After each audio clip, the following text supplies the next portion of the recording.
para poñernos ao día da última actualidade musical e tamén dos últimos cotilleos musicales, que para iso estamos aquí, están con nós Alba Rei e Mar Herrero. Hola. Hola, moi Hola, boas. rapazas. Bueno, pois hoxe vamos a empezar con unha pregunta. Vos sabedes que día foi este martes? 20 de abril. 20 de abril del 90. Foi o día que se escribiu a famosa canción dos Celtas Cortos, que ademais deste temazo tamén nos regalaron un montón de temazos como La senda del tiempo, Cuéntame un cuento. Eles son expertos en poñerlle música a esos sentimientos adolescentes, incluso non de tan adolescentes, que fan que cando sonen todo o mundo se emociona un montón, vexa como a súa vida pasa por diante deles, recorden. Bueno, 20 de abril é algo moito máis que unha simple canción, é un himno que abanderou a máis dunha xeración de vivencias e de momentos. É que, bueno, esta canción está chea de frases que van directamente al cora, como por exemplo, las risas que nos hacíamos antes todos juntos, hoy no queda casi nadie como los de antes y los que hay han cambiado. Unha frase super triste. Sí que... E a min, cando escoito esta canción, pásame un sentimento moi parecido a cando escoito, por exemplo, a da Amaral de Marta, Sebas e los demás, porque é como que se apodera de ti como unha nostalgia prematura, porque nós realmente seguimos na flor da vida, somos novos, quedanos moitísimas vivencias por diante, pero é como que cando escoito esta canción digo, ai, Dios mío, fágome maior, xa non é o mismo de antes, os meus amigos, tal... bueno, este temazo está escrito a modo de carta que vai dirixida a unha bella amiga rememorando con nostalgia as súas andanzas, os bons momentos vividos no pasado. E vos que credes? Que esta carta chegou a enviarse de verdad con sello remitente, buzón, ou que quedou nunha canción? Eu penso que foi directamente a canción porque non hai forma máis clara de dedicar as súas intencións que cantarche directamente. Eu creo que o mismo, que deixou nunha canción e dixo aforro mo sello e gano uns cartos. Pois eu tiña moitísima curiosidade de sí, porque sí que é verdad que dentro da música hai moitísimos cantantes que utilizan a música para mandarlle indirectas a ex, en plan, te echo de menos. Entón, bueno, pois eu empecé a miña investigación para saber si había unha chica detrás de todo isto, unha historia non resolta, a ver si volverían ou non.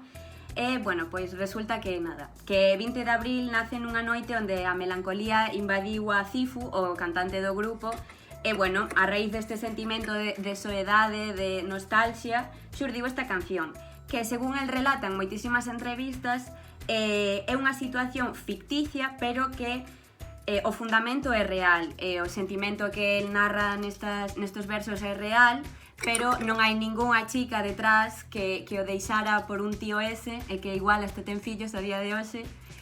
Entón, pois eso, a canción ten cousas que nos fan a todos sentirnos identificados e claro, pasaron máis de 30 20 de abril desde que saliu a canción, pero segue a ser un temazo que sone onde sone non vai a deixar a ninguén indiferente, todo o mundo vai a cantar a pleno pulmón, algúns, como por exemplo no meu caso sería, saltaránselle incluso hasta as lágrimas e todo o mundo cantará emocionadísimo.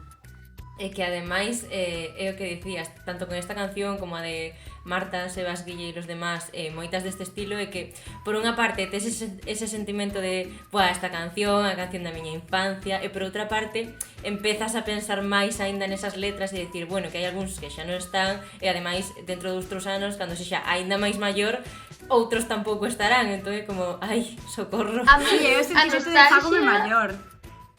A min a nostalgia venme igual non das letras, porque eu nunca fun de ter un grupo de 10 amigos, ao mellor. Eu sempre fun máis de personas concretas, sino de eu escoitaba esta canción indo ao cole cando graveina nun cassette, e agora o cassette está moi ben para decoración, pero a música vai nun USB. E xa fan moitísimos anos deso. No, pois a min é como que me dá medo, decir, é que vai chegar un día que eu esta canción asinta realmente en plan, sí. Non sei que é de este, nin de este, e fai anos éramos íntimos amigos. Dan ganas de apertar a todos tes amigos, en plan. Sí. Pero como non che deixa. Isto si sona nunha festa, miras ao teu alrededor e todos os amigos abrazándose aí. Sí. Uf, é que eu votaría porque en vez de Princesas de Pereza, que xa está moi gastada, que esta, ou sobre todo a de Amaral, que fose a última canción da discoteca aí, abrazando os que quedan ao teu lado, que son os que de verdade están. Sí, sen duda alguna. Bueno, Post-Covid, xa sabedes. Pues, Mare, ti que nos traes? Bueno, pois eu xa sabedes que así moita música me encanta, pero son de cabo, non o podo evitar. Veño a falaros de películas musicais. Oh, Tedes algún musical preferido vosotras? non me gustan os Nos, musicais. no. Pero eu creo que hai unha persona de Sofá de Manta que nos dixo xa 56 veces e non 58 cal é o seu musical favorito. Que ten aí un pequeno rifirrafe con Noé, mellor que o conte ela. Bueno, que prefiro non contalo. Hai unha persoa que lle gusta moito La Land. A ver, a min os musicais é que teño un sentimento encontrado, porque me gustan moito as películas, me gusta moito a música, pero é que hai hai certas cousas que non se deben mezclar. Entón, se son rollo pelis chorras en plan High School Musical tal, pues mira, sí. Pero, por exemplo, Mamma Mía, a mí o único que me gusta de Mamma Mía son as cancións. Encántame porque é todo o contrario do meu. En plan, todo o que chorra é en plan caca, pero o que é un pouquiño profundo eu xa estou en plan, sí, fan forever. Pois A ver, eu contanos. teño un problema. É que musicales españoles hai poucos. E a min xa me jode moitísimo estar vendo a peli traducida, porque ao mellor é en ruso, vai ti a saber. E de repente a canción é en ruso, non ten subtítulos, e estás ti así. E esta parte da peli que me conta. A ver, eu veño a falarvos de musicais máis clásicos. Musicais rusos non chego por agora. Dame uns anos e xa verei. Pero agora veño a falaros dos mitiquísimos. Veño a recomendar algúns que son clásicos, que algúns que me encantan e outros que non, porque xa sabedes que son hater.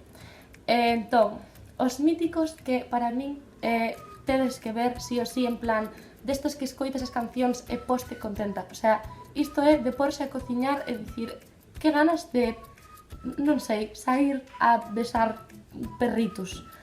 Entón, teño aquí para vos Mamma Mía, obviamente, sinto Noé, é así, a vida. Mamma Mía é increíble. Mamma Mía, The Greatest Showman, teño que dicir, teño un problema con Hugh Jackman, non podo con él, non aguanto. O sea, en Los Miserables, para min Os Miserables é musical chorras. Todo o mundo está tolo polos Miserables, non aguanto, sinto. O mesmo co The Greatest Showman, os temas, as cancións encantanme. Estive cantándoas, pero meses, pero que non aguanto a él, non podo. Mary Poppins, mitiquísimo, por favor, todas as cancións, todas as coñecemos de algún momento. O Mago de Oz, tiña o DVD, vino tantas veces que quedou destrozado ese DVD.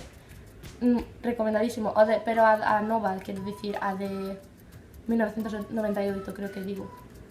E despois, obviamente, mención de honra a La La Land, se che gusta o jazz, está moi ben. Se che gusta o blues, The Blues Brothers, porque está bastante chula. E se te gusta o hip hop, por exemplo, hai unha serie que é moi boa en Netflix que se chama The Get Down, e que va sobre a historia de como comezou o hip hop, como comezaron a pinchar os DJs no Bronx, e está moi moi Debo Estou dicir que a min me supertriste. está faltando un. A min estáme faltando John Travolta. A ver, Gris. é que claro, Gris pareceme tan mítico que xa non creo que, o sea, non o podo recomendar porque como Non aporta asumo que a nada. xente o mira, o sea, non, en plan, cousas que xa están no cerebro. Gris, Mamma Mía, no, é que de verdad doeme no corazón. Prometo Bueno. darlle outra oportunidade. Gracias. Para rematar, ao meu xénero así favorito, que é en plan cabaret.